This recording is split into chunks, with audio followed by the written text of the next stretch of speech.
I love ofe nsala, aka white soup, and it is one of the easiest soups to cook without seasoning cubes because it already has such rich, vibrant, natural taste with its ingredients.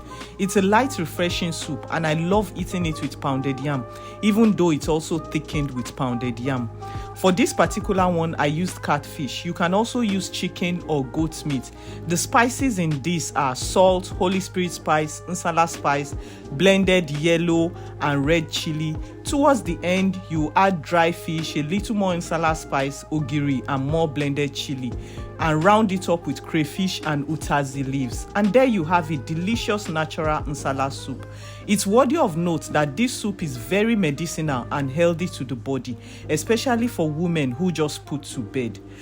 By the way, is it true you don't cut utazi leaves with knives? My husband is always going, don't use knife whenever I'm about cutting it.